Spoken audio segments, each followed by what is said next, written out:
Oke, selamat datang kembali di kelas saya Web Programmer Basic pertemuan kedua. Nah, pada pertemuan ini kita akan membahas tentang tag-tag dasar dari HTML. Tag-tag dasar itu apa sih maksudnya? Tag-tag itu adalah elemen-elemen dasar yang digunakan dalam HTML. Langsung saja kita buka SAMPP kita, SAMPP Control Panel.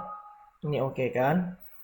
Seperti biasa kita start dulu Apache dan MySQL-nya. Setelah itu exit.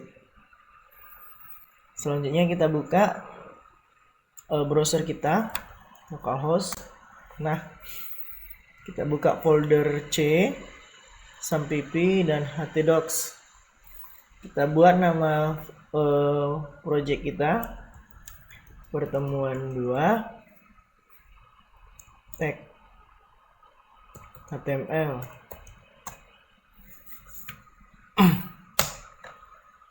Ini kalau kita refresh sudah ada ya pertemuan 2 tag HTML. Oke, selanjutnya kita buka notepad. Langsung saja kita save dia, kita taruh di C, SAMPP, htdocs pertemuan 2. Kita buat aja seperti biasa index HTML, ini tipenya all files. Oke, kita buat struktur dasar HTML ya. HTML, head, title, tag pada HTML. Hit, terus buka bodinya, tutup bodinya, baru tutup HTML. Jangan lupa kita simpan, kemudian kita buka dari browser pertemuan 2 tag HTML, enter di sini. Nah, sudah jadi dia. Oke, tag-tag pada HTML. Ini saya tidak menjelaskan semuanya ya, paling saya jelaskan yang sering digunakan aja.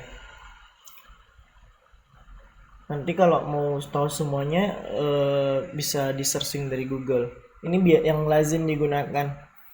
Ada itu beberapa tag-tag yang saya sendiri pun nggak tahu itu karena jarang digunakan. Jadi yang saya tahu aja dan yang saya rasa itu kedepannya kalian pasti gunakan gitu. Oke, pertama kita belajar tag H1 sampai dengan H4. Ini H ini singkatan dari, kalau nggak salah ya, heading gitu, heading. Langsung saja kita tes. Misalnya kita buat sebuah teks Sebastian.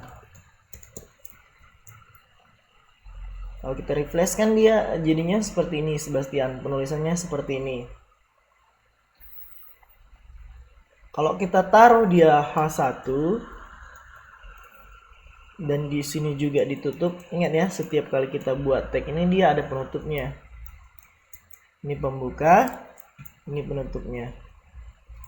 Oke, kita save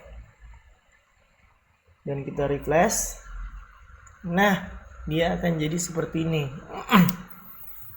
untuk H1. Selanjutnya kita enter, kita buat H2, kita buat seperti ini, kemudian kita simpan, kemudian kita refresh lagi, dia akan jadi seperti ini. Jadi sudah tahu dong bedanya H1, H2, H3 dan 4, pasti sudah ketebak nih kan ya. H3 ini, H3, H4, dan kita simpan dan kita refresh. Nah, sudah nampak ya perbedaannya H1, H2, H3 dan H4. Jadi itu dia menebalkan dan membesarkan font, itu fungsinya. Hal ini biasanya digunakan untuk misalnya judul sebuah artikel, untuk sebuah titel. Jadi teks yang menjadi titel itu dibuatkan tag H ini, H1, 2, 3 atau H4 gitu. Selanjutnya HR. Itu singkatannya gua nggak tahu sih. Tapi fungsinya itu untuk membuat garis baru, paragraf kayak udah. Untuk enter lah HR. Misalnya kita buat dulu sebuah teks di sini, Michaelis misalnya nih ya. Ini kita save, terus kita refresh. Nah, jaraknya ingat ya segini ya, ada spasi di sini. Tapi begitu kita kasih HR di sininya dan kita simpan dan kita refresh. Nah, maaf sekali. Maksud saya untuk garis baru itu yang BR. Sorry ya. Garis baru itu yang BR. Nih. Yang BR. Dia itu baris baru. Kasih enter 1. Nah, sudah nampak ya. Kalau kita buat 2 kali, dia akan lebih ke bawah lagi. Nah, itu kegunaan BR. BR ini khusus, dia tidak ada penutup. Kalau ini kan ada pembuka, ada penutup.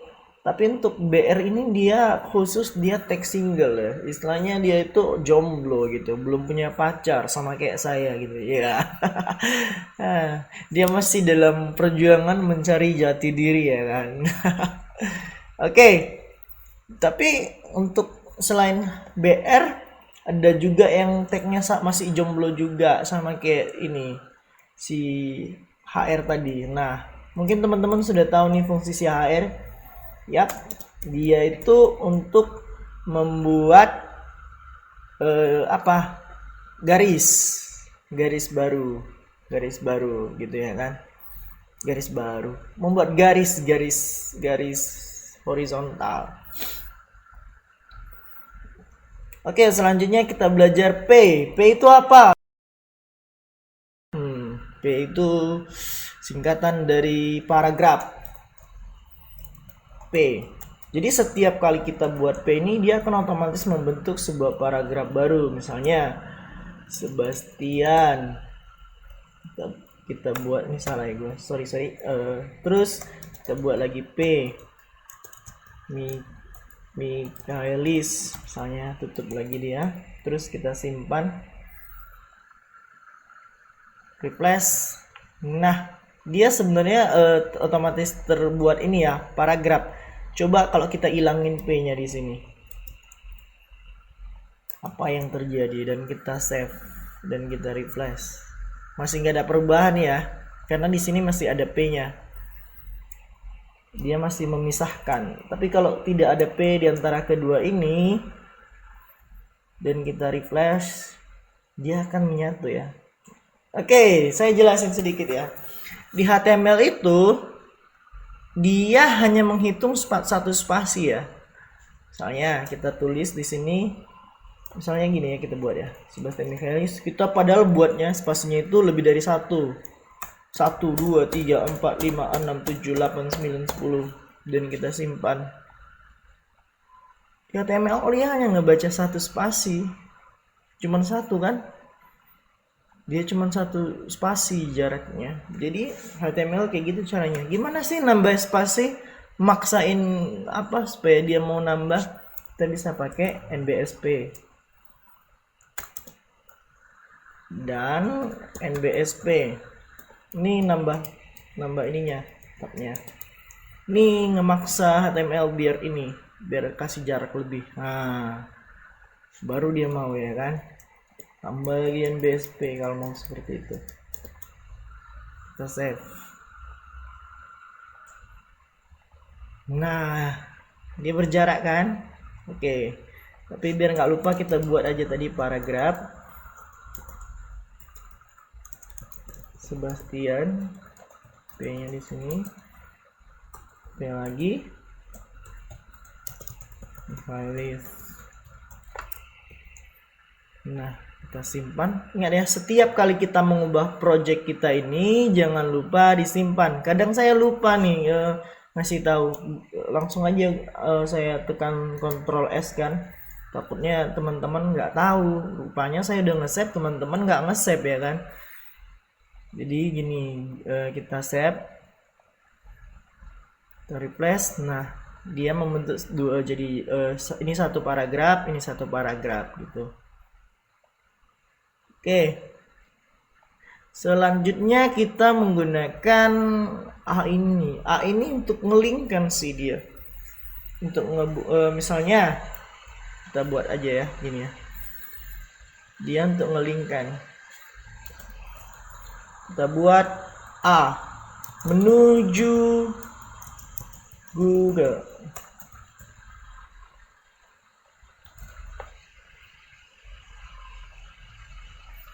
Oke, kita refresh. Oh, kita kasih jarak aja ya, satu enter di sini. Kita save. Oh, jelek banget kalau satu enter, dua enter aja. Kita save. Refresh. Nah, kalau gini doang dia masih belum bisa dilingkan. Dia dikasih properties lagi yang namanya href. Kalau kita mau buat menuju Google, kita buat http www.google.com. Nah, kita refresh. Kalau kita klik gini, dia akan menuju Google. Cuman internet aku lagi padam nih, lagi nggak ada sinyal di sini. Tapi it's okay lah. Itu kalau kita menuju situs orang. Gimana kalau kita menuju project kita sendiri? Misalnya kita mau menuju yang ini, menuju ini pertemuan satu perkenalan indeks. Nah, kita tinggal buat kayak gini aja. Pertama kan lokasi project kita yang ini kan ini lokasi projectnya nih. Otomatis kalau untuk menuju ke sini, menuju ke yang ini, dia harus keluar keluar folder sekali kan. Berarti kita buat di sini keluar folder satu kali. Ini untuk keluar folder. Nah, dia itu kan keluar folder kan. Nah, setelah dia keluar folder satu kali, dia akan masuk ke folder yang ini. Jadi kita copy foldernya ini, nama foldernya. Kemudian kita pastekan, tapi buat backslash dulu di sini. Kemudian dia akan memasuki indeks HTML. Kita ambil ininya, nama filenya, kita kopikan ke sini, save.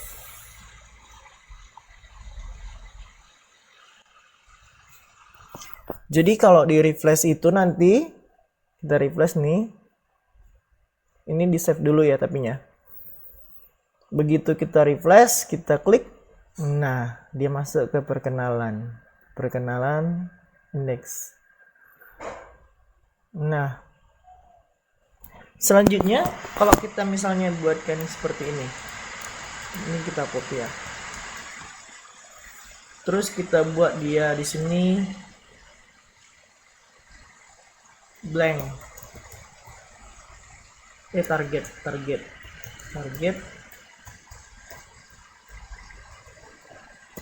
blank. Terus kita simpan dan kita refresh. Nah, apabila kita klik yang ini, dia akan membuat tab baru. Sedangkan kalau yang ini dia enggak membuat tab yang baru. Seperti itu. Oke, kita sudah sampai mana ya pelajarannya? Oke, sekarang I.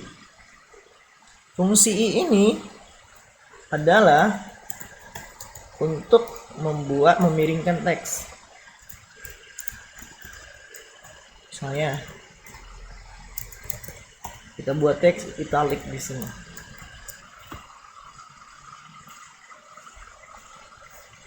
Kita save.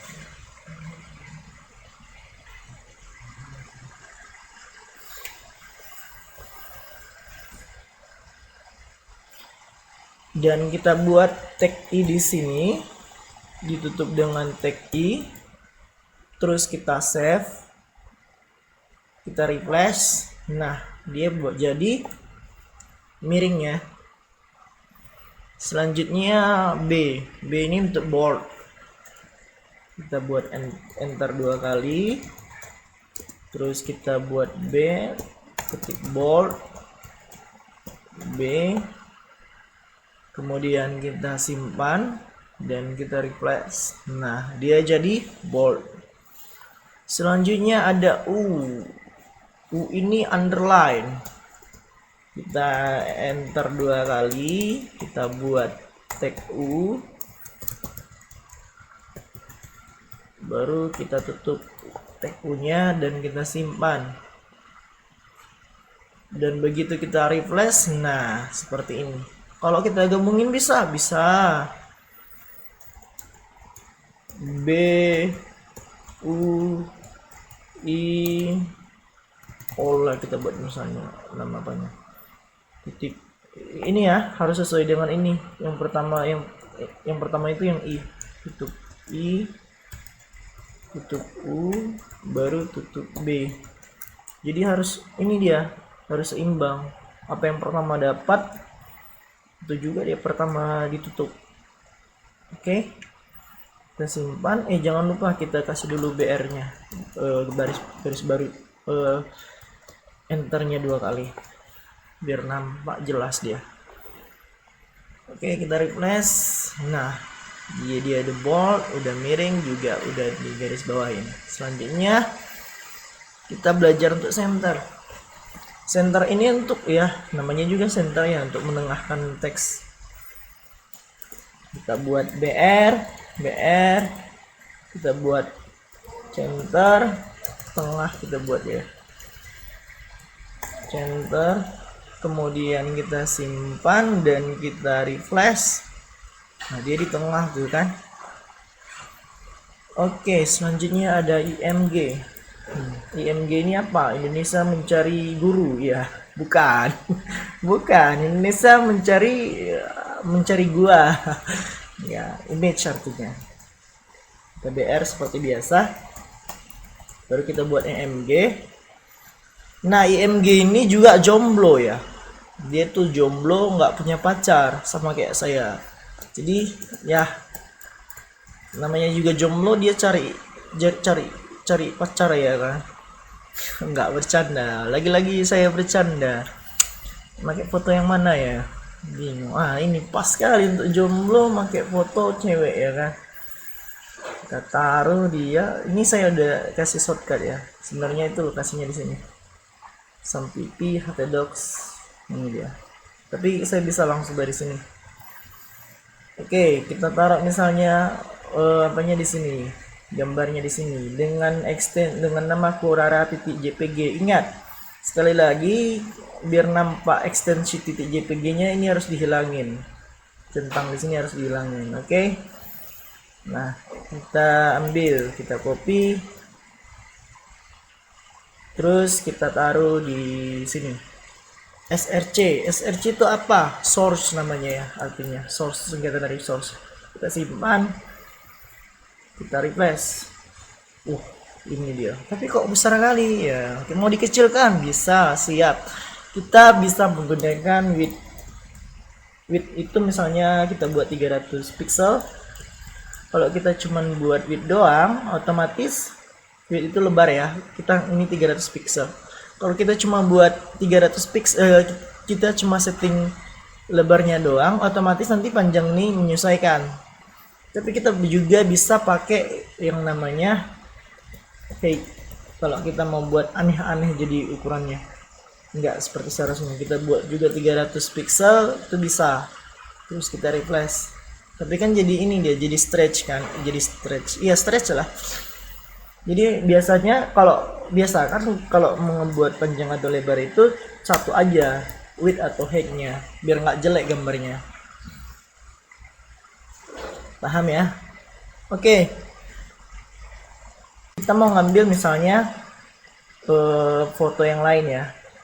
Aku nggak ada fungsi foto ya. Foto mana ya? Foto mana ya kita buat? Foto ini aja deh. Tapi lokasinya itu di sini. Ini kan kita buat folder baru, misalnya folder foto. Aku pastekan di sini. Banner .2 PNG. Kita mau ngelingkan ke situ. Sama kayak tadi, dia kalau masuk folder ditulisin nama foldernya. Nama foldernya adalah foto, nama image-nya adalah, ini aku rename aja, aku kopikan, aku taruh di sini. Terus aku simpan dan aku refresh. Nah, dia dapat ya kan. Oke, kita sudah belajar image. Selanjutnya input. Input ini ada berbagai macam dia nih. Ini kayak apa gue bilangnya? Input ini ada banyak lah pokoknya jenisnya. Langsung aja kita pelajari tag input. Input. Oke, tag input ini ada input tipe. Ada banyak tipe-tipenya, kayak cewek juga ada banyak tipe-tipenya. Ada yang manja, ada yang kalem, ada yang B aja gitu ya kan. Ada yang membahana ya kayak Syahrini ya kan. Itulah dia. Oke, tipenya aku sih kalau input type tipenya kalau cewek aku pengennya yang cantik ya kan. Tapi nggak ada pula tipe cantik di sini. Yang ada itu tipenya tipe input. Nah, kalau tipenya tipe input berarti dia untuk dimasukkan teks di dalamnya. Jangan pikiran keras kalian. Maksudnya teks dimasukkan ke dalamnya. Input, paham? Sakit aku. Kedua, selanjutnya kita buat lagi. Tapi satu aja BR-nya biar nggak ada ini. Biar nggak ada selek. Maksudnya biar nggak jauh kali jaraknya. Biar nggak ada ruang seperti ini, kan ada ruang. Oke, selanjutnya input type ada dua. Ada bisa buton. Kalau type buton ini dia tipenya seperti ini. Buton. T-nya 2. Kita simpan. Jangan lupa disimpan ya. Oke, ini buton tapi belum ada tulisannya. Slow bos. Kita buat di sini namanya value entah value nggak tahu lah. Simpan misalnya, kita nama tombolnya tombol simpan, terus kita refresh. Nah jadi dia. Oke.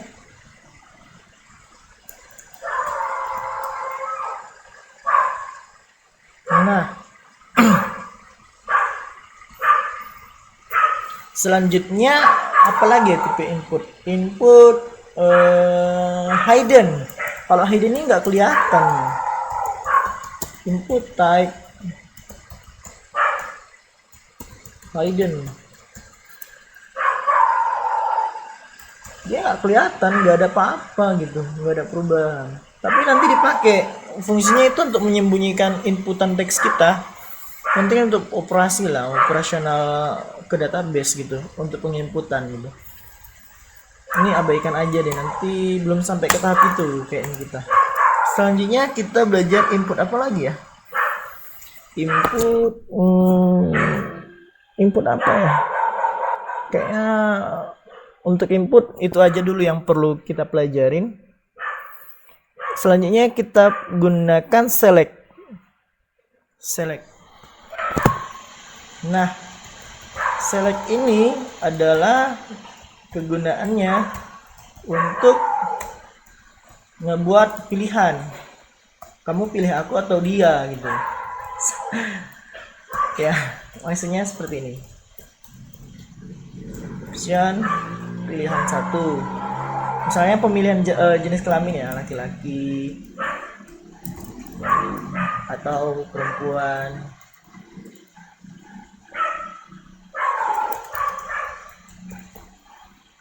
Terus kita simpan. Nah, dia ada pilihan laki-laki atau perempuan. Kira-kira seperti itu. Oke, selanjutnya ada namanya text area. Text area ini kita biarkan dulu ya, kita garis barukan.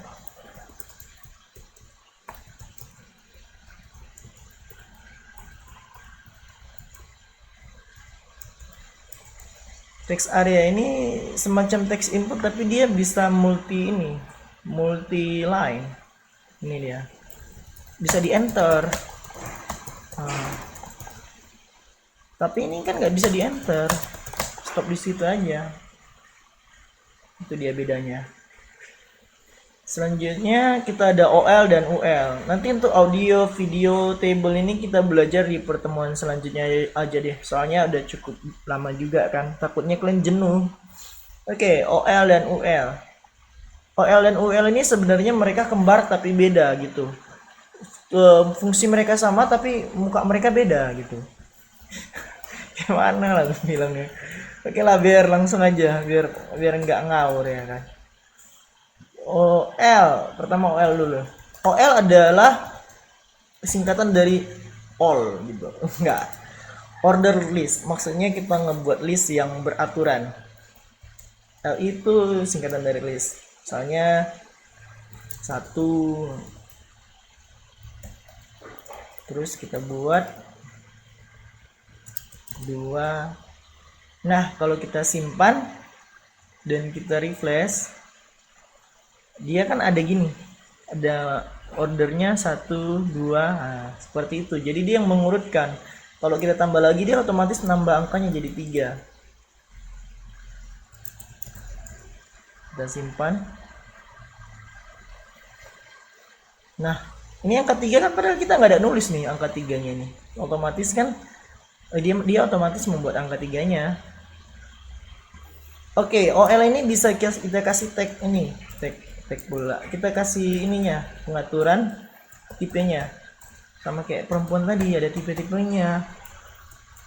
Dia kalau defaultnya itu dia itu apa? Angka. Tapi kalau kita buat A gini, dia nanti jadi pengaturannya jadi A kecil juga. Terus kalau kita buat gini, A besar, ini kayaknya jadi A besar juga, tapi aku jarang buat tipe-tipe gini sih. Nah, A besar juga kan, apalagi ya, aku rasa itu aja. Tapi kalau kita buat tipe non, dia juga nggak ada tipenya, non gini, non nih. Kita simpan, kita refresh, nggak ada tipenya kan, nggak berkelas sama sekali. Oke, selanjutnya kita masuk ke UL. UL ini apa? Ulangan? Enggak. Ular? Bukan. Ayo, apa? UL ini adalah unordered list, ya kan? List yang tidak beraturan. 1. Untuk dia LI. Copy aja ya. Capek. Simpan. Oke. Nah, tadi saya bilang UL adalah list yang tidak beraturan. Ini saya buat dia 1, 2, 3 1, 2, 3 masih beraturan kok. Jadi nggak beraturannya di mana?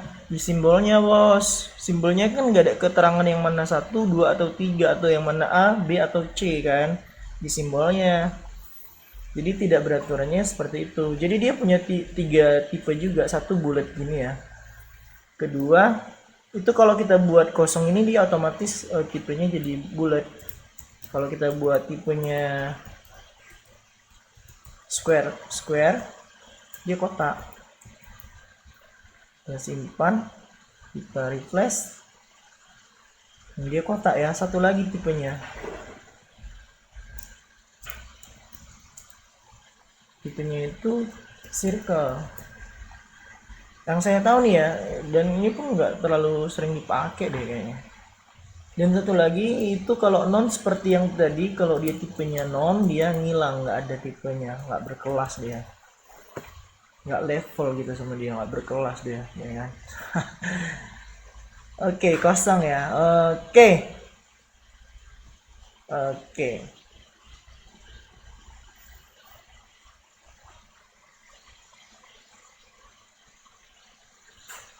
Oke, untuk pertemuan ini kita sudah ngebahas beberapa teks dasar ya. Nanti di pertemuan selanjutnya aja deh, yang audio, video, dan table. Nah, seperti biasa, tugas dari saya adalah tolong dihafal. Memang capek ngapalnya ini. Tolong diulang-ulang sebanyak 4 kali. Terus yang diulang-ulang sebanyak 4 kali itu sambil ngintip aku punya aja. Silakan diintip-intip codingan aku. Ini ya, biar aku scroll biar kalian tahu ya. Oke. Nanti di apa aja, di pause kan aja kalau nggak ini, kalau nggak sempet. Oke, sampai sini ini dia, sampai OL sini. Nah,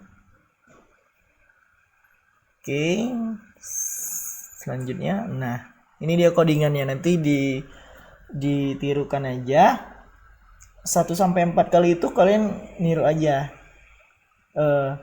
Yang kelimanya jangan niru, buat ini benar-benar dihafal. Tolong diulang-ulang ini. Kalau ini syarat untuk bisa jadi programmer itu diulang-ulang. Itu kuncinya. Sebenarnya nggak jadi programmer itu nggak repot kok, nggak sulit. Cuman malas aja ngulang-ngulang. Itu dia. Intinya saya mau bilang, siapa yang mau ngulang-ngulang itu saya jamin bisa. Saya jamin bisa. Karena saya bisanya juga karena sering ngulang-ngulang. Saya hafalin codingannya. Oke, untuk pertemuan kali ini cukup sampai di sini. Sampai bertemu di pertemuan selanjutnya.